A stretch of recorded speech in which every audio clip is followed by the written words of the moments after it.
오늘 성경 말씀은 마태복음 28장 1절에서 10절입니다. 실제로 예수님을 믿는 참된 신앙은 우리 힘으로 소유할 수 없고 신앙의 삶 또한 우리 힘으로 되지 않는 것입니다. 그런데 신자들 중에 많은 사람들이 신앙을 자기의 힘으로 예수님을 믿고 따르는 것이고 그렇기 때문에 예수님을 위해서 뭔가 하는 일이 있어야 한다고 생각합니다. 이런 사람들은 자기들의 노력과 열심으로 구제를 하고 선교를 함으로써 그것이 예수님을 위해서 하는 일이라고 생각하게 되고 그리고 자신은 주님을 위해서 이만한 일을 하고 있으니까 괜찮은 신자가 아닌가라는 생각을 합니다. 이것이 바로 자기 착각 속에 빠져서 살아가는 스스로 신자라고 자부하는 사람들의 모습입니다. 이런 사람들의 가장 큰 착각은 자신들이 하는 일의 분량을 가지고 신앙의 척도를 삼기 때문에 뭔가 하면 할수록 자신의 신앙은 자라가고 있는 것으로 착각하게 되고 이러한 착각이 커질수록 나는 죄인이다 라는 고백과는 거리가 멀어지게 되는 것입니다. 설사 나는 죄인이다 라는 고백을 한다 할지라도 나보다 일을 적게 한 사람보다는 덜 죄인이다 라는 생각을 벗어버릴 수 없을 것입니다. 그렇기 때문에 이들은 일을 더 많이 할 수 있는 능력을 원하게 됩니다. 좀 더 많은 일을 좀 더 성과 있게 할 수 있도록 하나님의 도우심을 구하는 것입니다. 능력을 주셔서 많은 일을 하도록 해달라고 기도합니다. 하지만 이들은 예수님의 일을 하는 것이 목적이 아니라 사람들 앞에 내세울 만한 자기의 일을 하는 것이 목적입니다. 즉 능력을 구하는 것도 자기를 위해서 구하고 있는 것입니다. 그러나 예수님의 죽으심과 부활은 이 모든 것을 부정해 버립니다. 부활은 천국은 우리의 능력으로 갈 수 없다는 것을 보여주고 있습니다. 왜냐하면 인간은 그 누구도 예수님의 부활을 믿지 않았고 단지 예수님의 죽으심을 바라보면서 모든 소망과 힘을 다 잃어버린 상태였기 때문입니다. 그 누구도 예수님의 죽으심을 바라보면서 평소에 예수님이 하셨던 부활에 대한 말씀을 기억하며 부활을 기다리는 사람은 없었습니다. 십자가에서 죽으신 예수님이 당시 자신을 따르던 사람들에게 무엇을 원하셨을까요? 장사를 멋지게 지내주는 것을 원하셨을까요? 예수님을 장사 지내는 것은 전혀 쓸데없는 일입니다. 3일 후에 부활하실 예수님을 장사 지낸다는 것은 헛된 일입니다. 예수님은 제자들이 당신의 말씀을 기억하면서 부활을 기다리는 것을 원하셨을 것입니다. 그런데 제자들은 도망을 친 상태였고 아리마대 요셉은 자기의 새 무덤으로 예수님을 장사 지냈습니다. 그리고 여인들은 예수님의 죽음을 슬퍼하고만 있었습니다. 부활을 전혀 믿지 않고 있었던 것입니다. 결국 예수님의 부활은 바로 이러한 인간들의 불신앙을 그대로 보여준 것입니다. 예수님께서는 우리의 능력을 가지고 당신을 섬기라고 하신 적이 없습니다. 또 당신을 위해서 일할 수 있도록 능력을 주시겠다고 하신 적도 없습니다. 그런데도 사람들은 왜 자꾸 신앙의 능력이라는 것에 매력을 느끼게 되는 것일까요? 그것은 아마도 나도 성경에 나오는 인물들 같이 많은 일을 해서 다른 사람들에게 돋보이는 사람이 되어보겠다는 욕심일 것입니다. 그래서 사람들은 능력을 구해서 그 능력으로 전도하고 선교하고 봉사하는 일을 하고자 하는 것이지 능력을 구해서 내가 희생하고 사랑하고 주님께 순종하고자 하는 것에는 희박한 것입니다. 하지만 진짜 능력은 희생할 줄 모르는 나를 희생하는 자가 되게 하고 사랑할 줄 모르는 나를 사랑하는 자가 되게 하는 것입니다. 우리가 진심으로 예수님의 부활을 믿는다면 예수님을 십자가에 못 박은 것은 바로 하나님을 믿는다고 하면서도 하나님을 알지 못한 인간들의 종교적 열심이었다는 것을 알아야 합니다. 그리고 우리는 그 종교적 열심에 빠지면 안 되는 것입니다. 왜냐하면 그것은 예수님을 또다시 십자가에 못 박는 것이 되기 때문입니다. 종교적 열심에 빠진 자들은 자기에게 능력이 있기를 구합니다. 능력 있는 자가 되어서 다른 사람들이 따라올 수 없는 위대한 신앙인이 되기를 바랍니다. 그리고 능력이 있는 신앙인인 채 하기 위해서는 다른 사람들이 보는 앞에서 열심을 보여야 하는 것입니다. 지금 교회는 종교적 열심에 빠져 있고 교인들에게도 종교적 열심을 강조하고 있습니다. 이러한 교회들에게 예수님의 부활은 결코 환영할 만한 일이 되지 못합니다. 다시 말해 예수님의 부활이 아주 불쾌한 일이 되어버린 것입니다. 오늘날 신자들은 예수님의 부활을 환영하지 않습니다. 왜냐하면 부활은 자신이 예수님을 죽이는 삶을 살고 있었다는 것을 드러내기 때문입니다. 예수님의 부활은 예수님이 세상에 의해서 죽었음을 보여주고 있습니다. 그렇기 때문에 예수님의 부활에 동참하기 위해서는 우리 또한 세상에 대하여 죽는 자가 되어야 합니다. 예수님을 죽인 세상에 관심을 두고 있으면서 예수님의 부활에 동참하겠다고 할 수는 없습니다. 그런데 우리는 세상에 대하여 죽은 자가 되기를 싫어합니다. 따라서 세상에 대하여 죽음을 요구하는 부활도 싫은 것입니다. 세상에서 살고자 하는 소망을 버리지 못했기 때문에 죽음을 요구하는 부활이 불쾌할 수밖에 없고 단지 몸이 죽어서 다시 산다는 그 부활만이 마음에 들 뿐입니다. 왜냐하면 이것은 부담이 없기 때문입니다.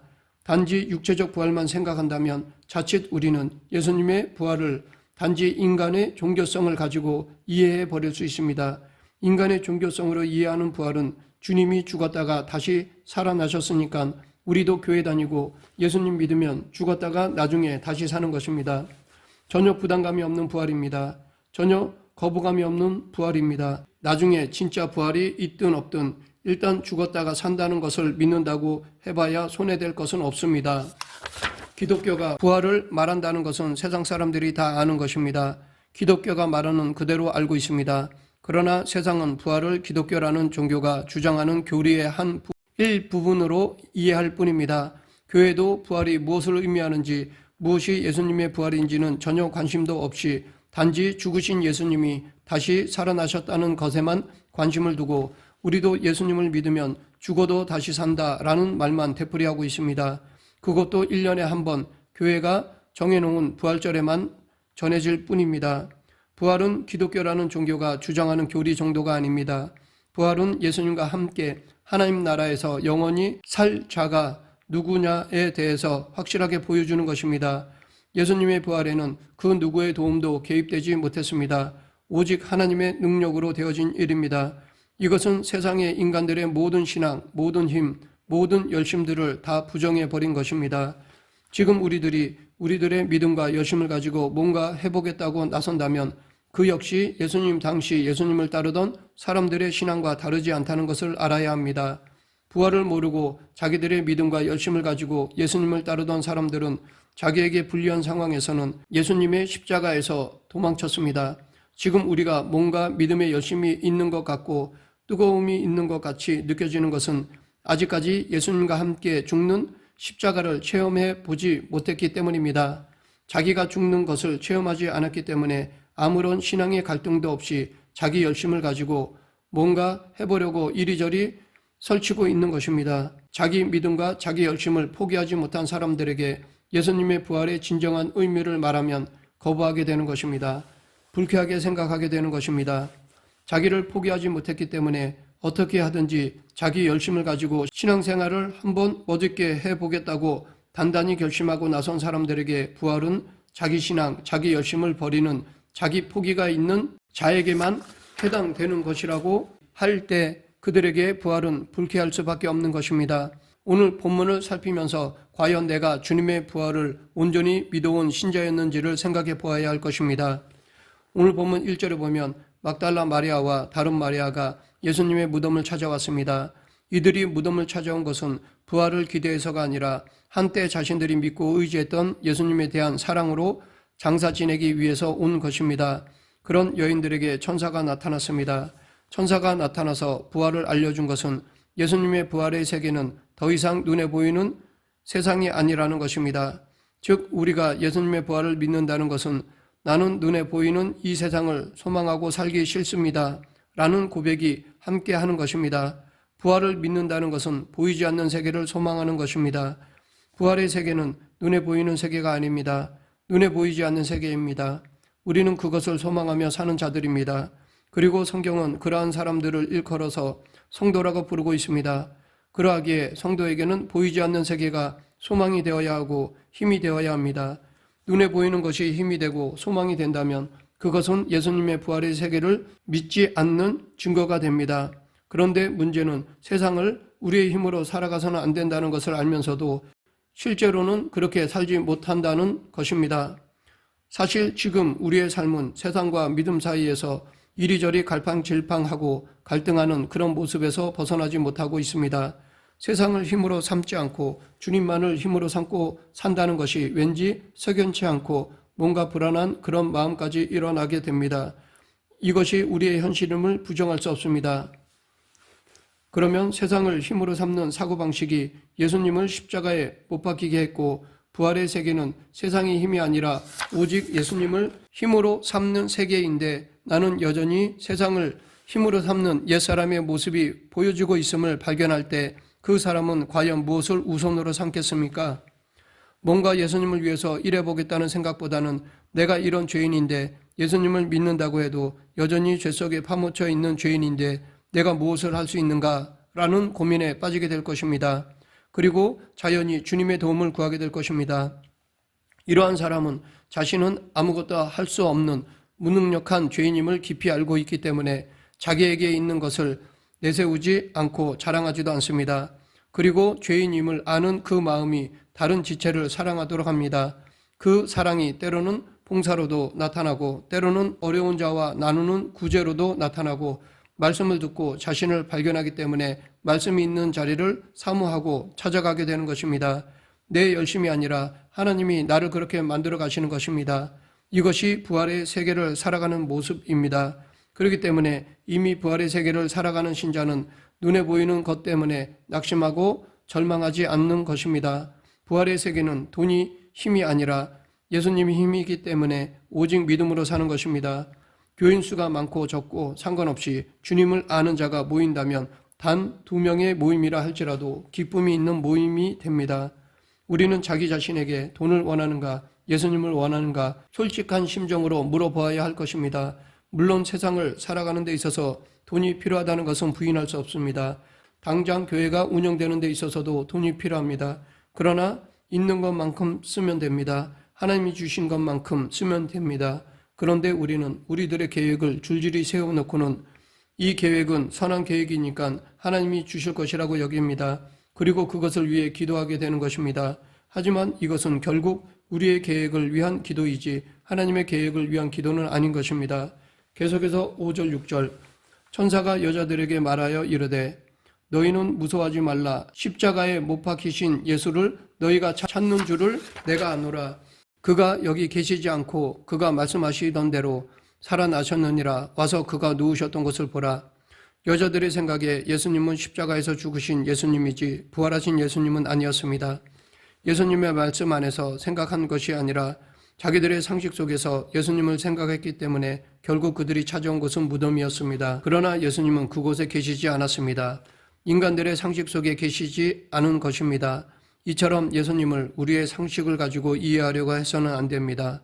상식을 가지고 다가가면 그곳에는 부활하신 예수님은 계시지 않습니다.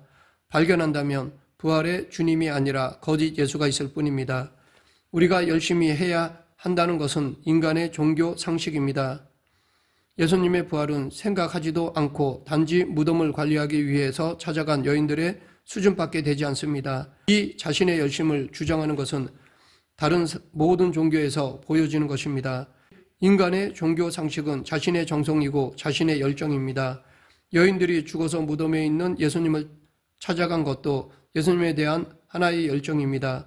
그러나 그러한 열정도 주님의 부활을 돕지 못하였습니다. 더구나 그 열정으로 찾아간 무덤에는 예수님이 계시지 않았습니다. 이미 부활하신 예수님의 세계가 시작되었기 때문입니다. 인간들이 자신의 종교적 열정으로 일하는 거기에 예수님이 함께 하시고 도우실 것이라는 생각은 착각입니다. 우리가 부활하신 주님을 만날 수 있는 곳은 따로 있습니다. 7절 그가 죽은 자 가운데서 살아나셨고 너희보다 먼저 갈릴리로 가시나니 거기서 너희가 배우리라 하라. 보라 내가 너희에게 일렀느니라 하거늘. 예수님의 부활은 갈릴리를 중심으로 시작합니다. 갈릴리는 동족 유대인들로부터도 멸시와 천대를 받았던 곳입니다. 그런 곳이 부활하신 예수님의 세계가 새롭게 시작되는 곳이 되는 것은 부활의 정신이 어떤 것인가를 잘 보여주는 것입니다. 결국 부활의 예수님을 만날 수 있는 곳은 웅장한 예배당이 아니고 인간들의 열정도 아니고 자신을 낮추고 천한 자로 인정하는 그 정신 속에서 부활의 예수님을 만날 수 있는 것입니다. 철저히 자기를 부인하고 애통해야 하는 자가 부활하신 예수님을 만날 수 있습니다. 말씀을 맺겠습니다. 이 세상에는 죽음이 있습니다. 그러나 이 죽음이 있는 곳에 영원한 부활의 세계가 스며들었습니다. 그로 인해 우리는 더 이상 죽음에 매이지 않고 부활하신 예수님을 알게 된 기쁨을 발견하게 되었습니다. 이 부활의 믿음은 세상 것에 매이지 않고 세상 것이 아니라 오직 예수님을 힘으로 삼고 사는 것입니다. 우리 모두 이 부활의 믿음을 가지고 살아가는 그리스도인이 되길 간절히 축원합니다. 기도하겠습니다. 사랑과 은혜가 풍성하신 하나님 아버지, 예수님의 부활 안에 담겨있는 중요한 의미를 깨닫고 그 부활 신앙으로 살아가는 그리스도인이 되게 하여 주시옵소서. 예수님 이름으로 기도드립니다. 아멘.